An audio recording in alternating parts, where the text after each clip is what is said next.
Un plaisir de vous retrouver, mesdames, messieurs. Bonsoir et bienvenue dans cette grande édition du soir sur Canal Télévision.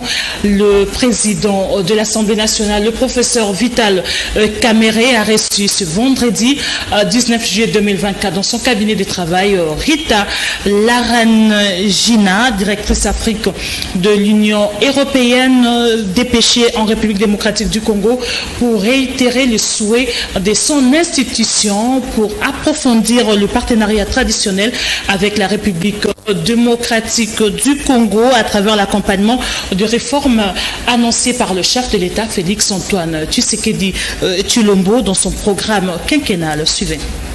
Merci.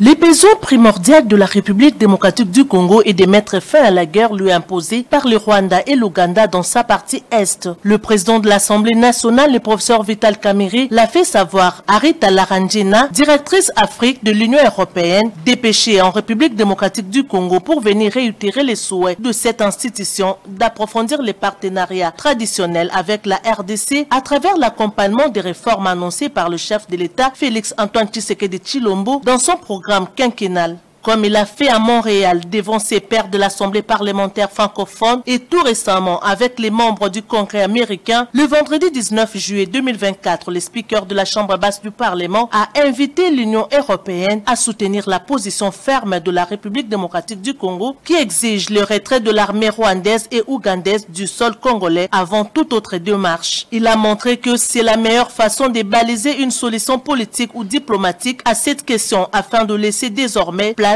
au développement à travers la mise en place d'une bonne politique de coopération sous-régionale. Le président de l'Assemblée nationale a annoncé que dans le cadre de la matérialisation du programme du chef de l'État, la Chambre basse du Parlement va initier plusieurs réformes dans différents secteurs en vue d'améliorer les sociétés des Congolais, le climat des affaires, l'accès à la justice équitable et l'économie en général. Sur cette question, Rita Laranjina a précisé que l'Union européenne va s'investir davantage dans la consolidation de la paix en RDC et le développement durable à travers un soutien dans l'industrialisation, la transformation locale des minéraux, l'éducation et la santé, ainsi que la modernisation des pratiques parlementaires. L'occasion d'échanger sur la situation à l'est de la RDC, une situation qui nous préoccupe beaucoup, qui préoccupe les Congolais. Donc c'était aussi l'occasion d'exprimer le soutien de l'Union européenne. Le speaker de la Chambre basse du Parlement a appelé l'Union européenne à prêter main forte à cette épineuse question sécuritaire de la sous-région des Grands Lacs afin de bien cerner la problématique et appliquer des solutions qui vont mettre définitivement fin à la guerre. Terrestre au cœur des discussions entre le Banc commercial et l'État congolais. Le vice-premier ministre, ministre de Transport, Voies des Communications et Désenclavement, Jean-Pierre Bemba Gombo, a une réunion de travail importante avec le responsable de banque, un plan bénéficiaire de cette taxe. Suivez. Le vice-premier ministre, ministre des Transports, Voies des Communications et Désenclavement, Jean-Pierre Bemba Gombo, a présidé dans l'après-midi de jeudi à Kinshasa une importante réunion de travail sur la redevance logistique terrestre.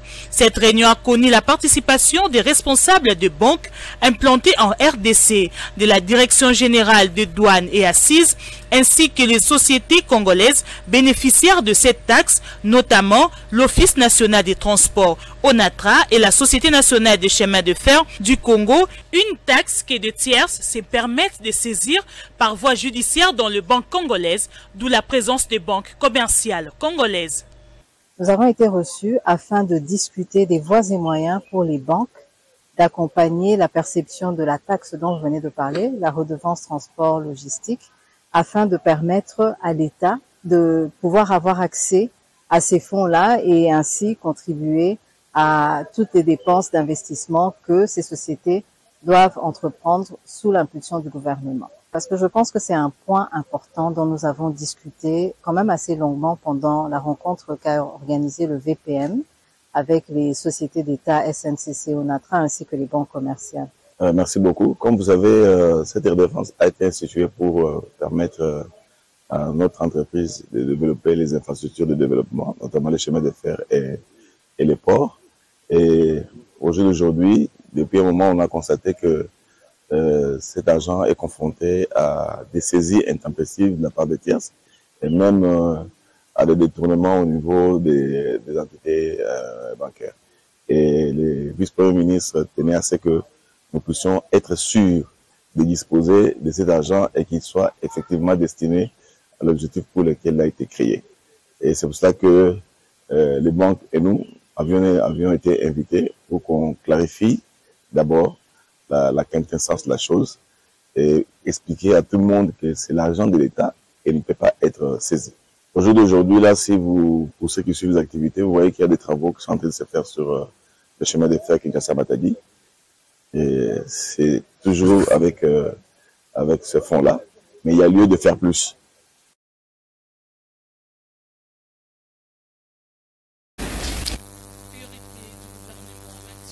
En matière de desserte en eau et de fourniture en électricité en République démocratique du Congo. Du briefing spécial co-animé par le ministre Patrick Mouyaya, ministre de la Communication et Médias, et Teddy Luamba, ministre des Ressources hydrauliques. Jules Boulembi. Dans son mot d'introduction, Patrick Mouyaya a brièvement présenté le nouveau patron des ressources hydrauliques et électricité. Cet ingénieur en électromécanicien était DG de la SNEL avant sa nomination à ce poste. Il est également professeur d'université. Les deux autorités ont fait un état de lieu de la situation en eau et électricité, mais ils ont aussi abordé la question sur les perspectives. Teddy Luamba Mouba a souligné que le secteur qu'il est en train de piloter aujourd'hui est planifié selon le programme du gouvernement souminois.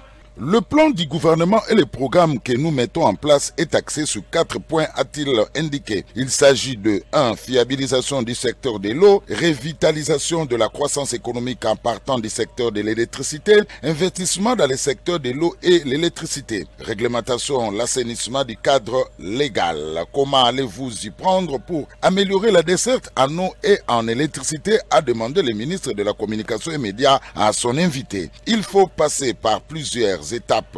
Le secteur de l'électricité aujourd'hui en RDC est en train de s'accroître et de se développer. Si nous devrions rentrer sur son état des lieux, aujourd'hui c'est pratiquement 2800 MW de capacité installée dont nous avons 2100 qui est disponible. Alors, il y a des lacunes pratiquement dans les domaines de la planification. Il nous faut des outils de planification, notamment la politique sectorielle qui doit être définie. Avant de clore son mot d'introduction, le ministre Teddy Luamba a donné quelques éclairages concernant les secteurs de l'eau. Ici, le patron des ressources hydrauliques et électricité parle d'1,3 million mètres cubes disponibles alors que le besoin est autour de 3,5 millions mètres cubes par jour. Nous avons la consommation en termes d'usines, 80% qui vient de l'eau de surface et 20% de l'eau de forage. Parmi les mesures prises pour la sécurisation des sites de captage d'eau, il y a notamment l'identification des sites parce qu'il y a la pollution et nous devons avoir une politique pour assainir tous ces milieux.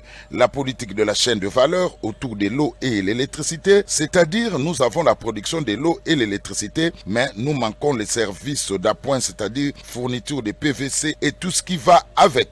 Une fois que toutes ces politiques sont mises en œuvre, la desserte en eau et électricité pourra davantage s'améliorer, a conclu le professeur Luamba avant de se prêter au jet des questions et réponses des professionnels de médias.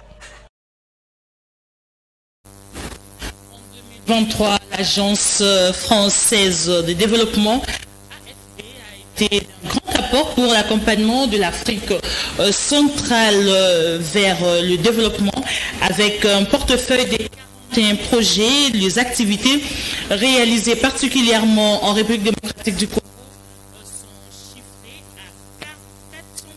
à 428,8 millions d'euros. Ces activités s'y sont basées commentaire de Clavier à la Diaco. La scolarisation de près de 45 000 filles par la mise en place des conditions d'accès protectrices aux apprentissages et le renforcement des compétences de 13 000 enseignants du primaire à travers la mise en place d'une nouvelle formation initiale. Ceci constitue le bilan des activités principales que le groupe Agence française de développement, AFD, a réalisé en République démocratique du Congo durant l'année 2023. Avec un portefeuille de 41 projets exécutés en 2023, ces activités sont chiffrées à 428,8 millions d'euros. En RDC, en 2023, l'éducation et la formation professionnelle ont constitué les axes prioritaires de l'Agence française de développement en RDC. Sans conteste, le groupe AFD a apporté une grande contribution au développement du continent africain et de la République démocratique du Congo en particulier. Les détournements des deniers publics outrance ont une importance, plutôt un impact négatif sur la vie économique en République démocratique du Congo. Ces allégations sont de l'analyste économique Sylvain Moukeba qui recommande le renforcement de l'appareil judiciaire en vue de mettre fin à ce qu'il qualifie de crimes financiers commis en République démocratique du Congo. Propos recueillis par Clavier la Diacon. Je condamne avec la toute dernière énergie ces crimes financiers, donc cette hémorragie, donc caractérisée par détournements en répétition. Les détournements sont dénoncés, il y a des preuves par-ci par-là, par déjà la justice s'en charge, ils sont en train d'être vérifiés et si c'est prouvé, nous ne pouvons que les condamner. Et les conséquences sont très énormes. Parce que vous vous imaginez, lorsqu'on détourne les fonds publics, on fait du mal à une grande masse de la population. Nous avons des grands problèmes dans notre société, des problèmes sociaux, étant donné que nous n'avons pas de bonnes routes, nous n'avons pas des hôpitaux équipés, nos enfants ont des problèmes d'éducation, on n'a pas de bonnes écoles, les écoles ne sont pas équipées.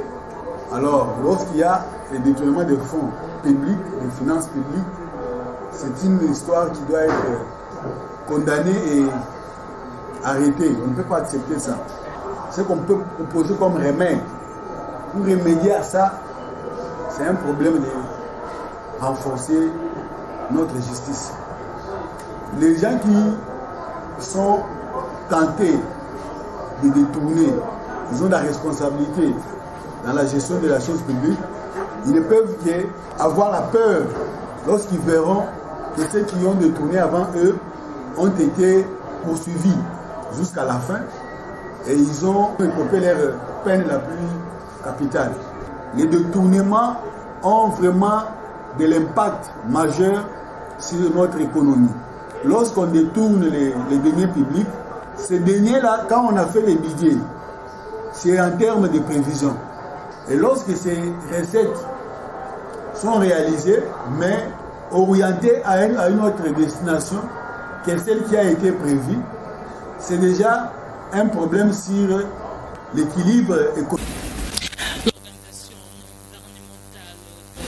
non gouvernementale coordonnée par le docteur Sami Otelo, spécialiste en visiothérapie professionnelle, offre de soins de santé de qualité gratuitement avec des machines professionnelles.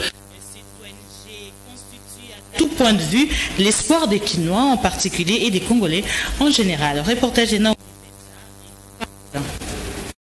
Disposant d'une expertise avérée en médecine et agriculture, l'organisation non gouvernementale Tosungana constitue un véritable pôle du développement pour la République démocratique du Congo, coordonné par le docteur Sami. Les Quinois en particulier expriment leur satisfaction quant aux produits et services offerts par l'ONG Tosungana. En ce qui concerne la médecine, la qualité de soins de santé administrés est hors du commun. Tout est bien méticulé en fonction de besoins réels exprimés, de salles de traitement, bien aménagés et aérés, de machines équipées et professionnelles, la guérison de malades est assurée au sein de l'ONG Tosungana.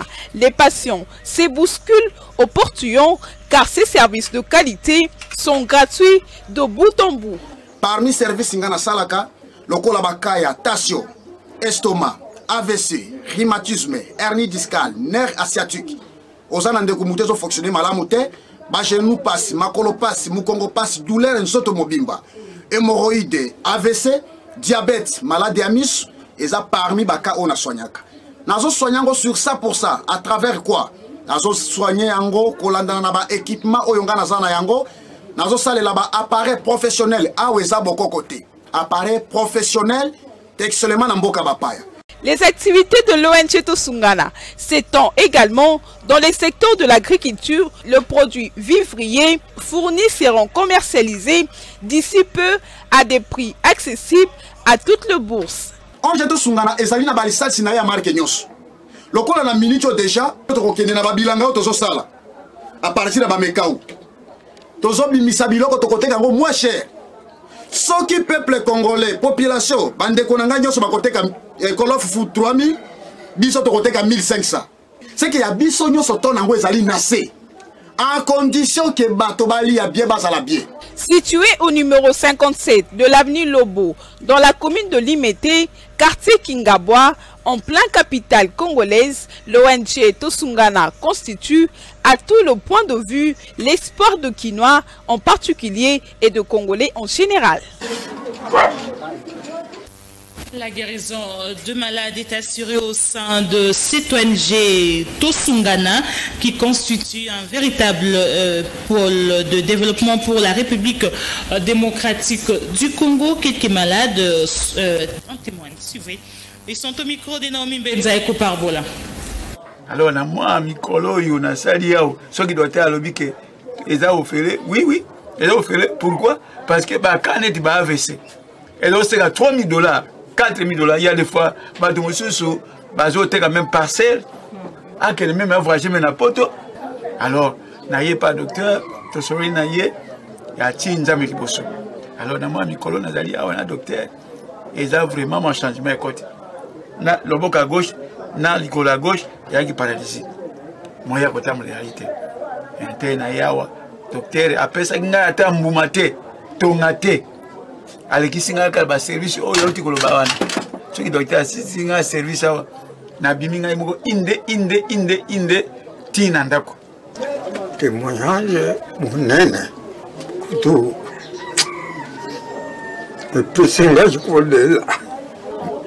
AVC yangu esalaki ngai na beli kaka ndenge bamase ngai nakei nalali nayoki kingo oyo nazalaki kobalula te me kaka mokolo moko na explike ye na ye abendi yoka kingo ku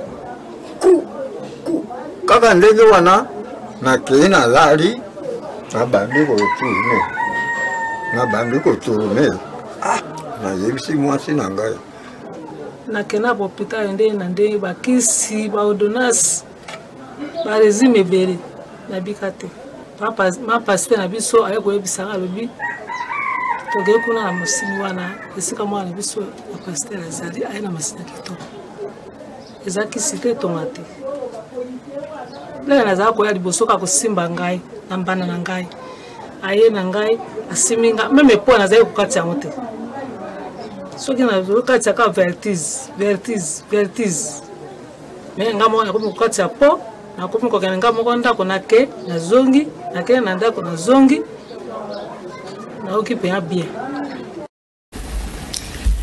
Plusieurs véhicules ont été placés à la fourrière. Il s'agit de ceux qui circulent sans plaque d'immatriculation ou plaque bâchée, de véhicules volés par les inciviques qui ont participé à des actes de crime. Ces engins sont traqués actuellement par le numéro 1 de la police provinciale, le général Blaise Kilimbalimba, à travers une barrière érigée au niveau du boulevard du 30 juin vers Utex Africa. Mario Ambongo et Koparbola.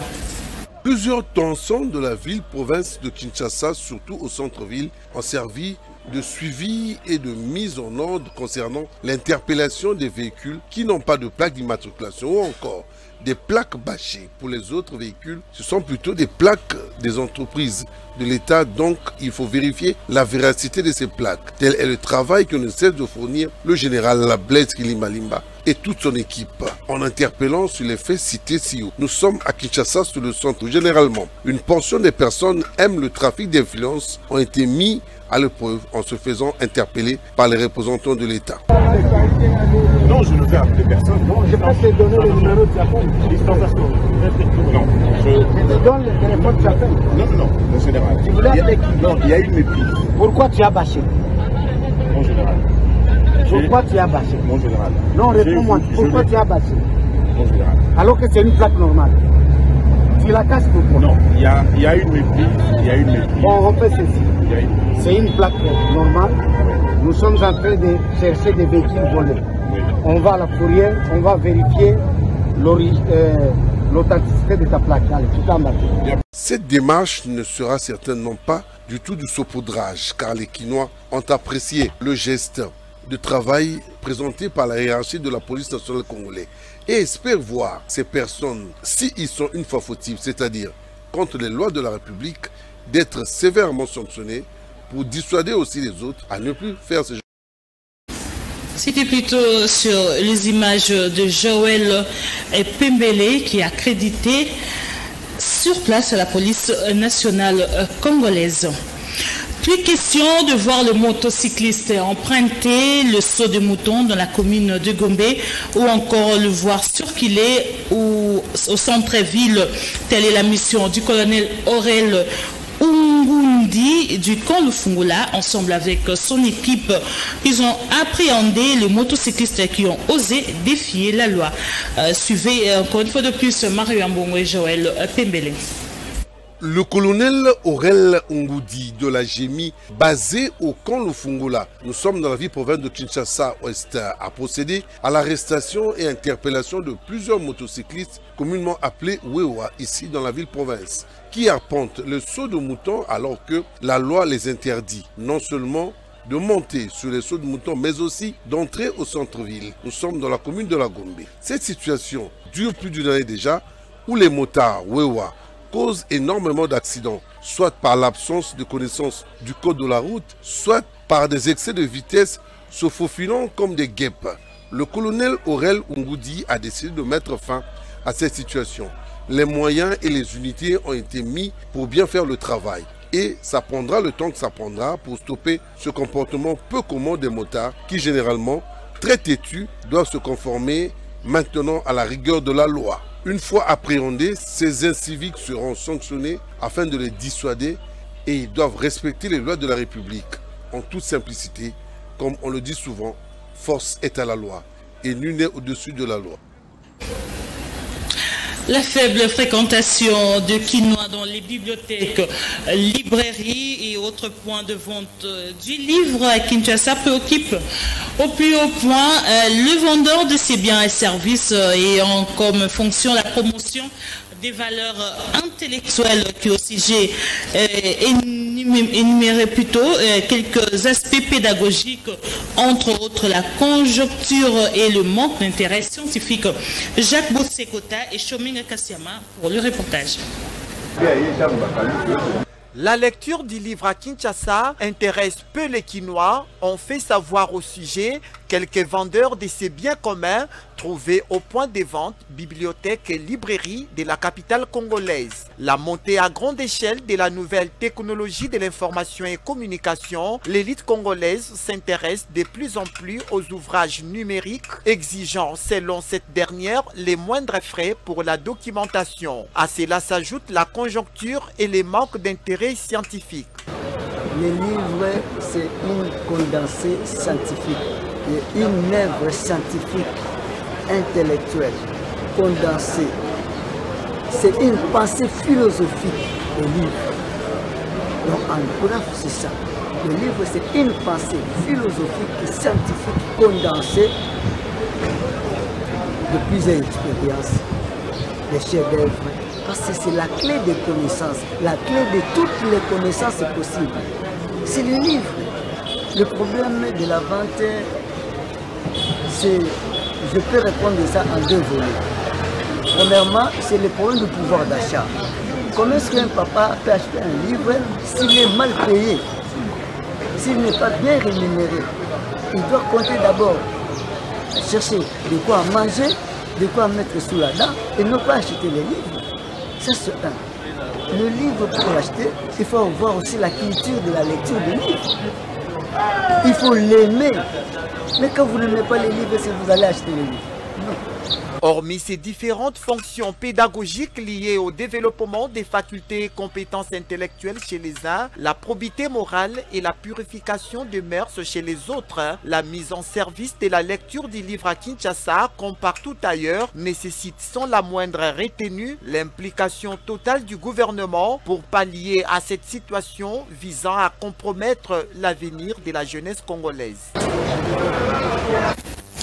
Dans une lettre adressée au vice-premier ministre, ministre de l'Intérieur et Sécurité, le député honoraire Ados Ndombasi demande au ministre de l'Intérieur et Sécurité de réduire l'effectif de policiers commis à la garde ministre et ainsi d'augmenter le nombre de policiers à la population pour faire face aux nombreux problèmes de criminalité que connaissent cette population. Suivez. Bisso Alternative 2028. Toti kotika mokanda moko na ngambo ya vice-premier ministre, ministre de l'Intérieur. O ateli makamo sécurité ya ba congolaise congolais. To bengi mokanda na lettre ouverte na lopoto. Na lettre ouverte wana to lobi nini? Insécurité ekoti makasi na kati ya Kinshasa. Ba circonscription nyonso ezali touché. Funa, Lukunga, Mwamba, Changu. To constater après ba enquête na biso na ba témoignage bususu otozui ba souciate ebele ezangi ba policiers.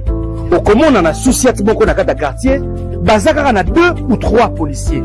Moto akozwa likama akopusa na pembeni ya ba policiers bakoyebisa ke non ba élément bazali mingi te. Tozali na mundoki te, tozali na ba munition te. Souciate ekomi nango bisika ya parking ya ba wewa, ekomi nango bisika ya ba parking ya ba ketch. Mosala ya police sur terrain ezali komona na te. Mais nanga mosusu, nous avons constaté le komoko ya mabe makasi. Ba autorité ya mboka bazali super protégé. C'est-à-dire quoi? Moutazali directeur général d'entreprise, azali vice-ministre, ministre, vice-premier ministre, azali mokonzi na kati ya institution moko, akotambola ye moko na 50 policiers.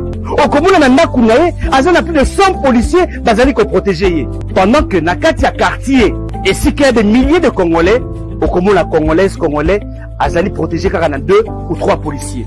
Pendant qu'un seul individu, toi azali ministre, toi azali directeur général d'entreprise, toi azali vice-premier ministre, ministre d'État, à Kotambola, na 20 ou 30 policiers, pendant que le quartier est insécurisé. Tolobi Boiti, Torondi Mayangote. Et là, comme sous, au commun la police congolaise, bazangi mituka pour passer la intervention. On nécessitera de le dire, les avenues Wangata et Kabambare, ces avenues sont dans un état de délabrement très avancé. La population de ces coins lance un cri d'alarme aux autorités compétentes Nancy Mianda et Mikonjoli. L'avenue Kabinda demeure ces derniers temps dans un état d'impraticabilité, hormis les nids de poules constatés à la surface de la chaussée. L'asphaltage sur plusieurs niveaux a disparu. Des trous béants, des eaux stagnantes, des caniveaux bouchés, difficiles aux taxis, motos et piétons d'accéder à leur lieu de rendez-vous. Ces situations qui persistent depuis plusieurs mois et aussi où les travaux se sont arrêtés dérangent de plus en plus les populations de ce coin. Nzela oyo Kabinda Wangata elobaki nango kala. Tomonaki tango tolingaki tomona baje ya francophonie nde tokomona babimisaki ba chinois soki ba nani yango nde babandaki kosala mosala oyo ya banda na stade de martyr ebima boiti croisement kabambare kuna banda wana bayi kobwaka mabanga babanda kosala mosala ngo na manevre quelques jours tomoni misala wana etikali ka bongo ndenge omoni nzela ekomi boye eza nde bato ya volonté nde bazoya na mabebe na nini bazobwaka po batoyebisa kaka kabinda ezalaki libulu moko ya makasi pose par bato oyo babandaki kosala mosala wana maintenant jusqu'alors toyebi te ke eza faute ya bafinancière ou bien eza faute ya bango moko batravailleur nso nakoki kopesa gouverneur ya biso ya sika tout d'abord alandela nanu misala nyonso oyo etikalaki ya nzela ya province de Kinshasa. En sport de billes du stage préparatoire de la part de la République démocratique du Congo. Suivez. Bon, il faudra d'abord louer toutes les bonnes initiatives qui se passent autour de nos équipes d'âge. Mais là déjà, il faudra aussi dire qu'il y a l'accompagnement de la fédération, parce que la politique actuelle de la FECOFA via le CONOR, c'est de promouvoir des jeunes. Et la FIFA également est en train de nous fustiger là-dessus, de nous donner le coup de pouce pour que le football de jeunes puisse aller de l'avant. Parce qu'aujourd'hui là, ce n'est pas par hasard qu'il y a certaines équipes, certaines nations en Afrique. Si nous pouvons citer quelques-unes par exemple, nous avons le Sénégal, nous avons la Gambie, nous avons le Maroc, qui aujourd'hui sont comptés parmi les grandes nations de football en Afrique. C'est parce qu'eux aussi ont commencé avec cette politique.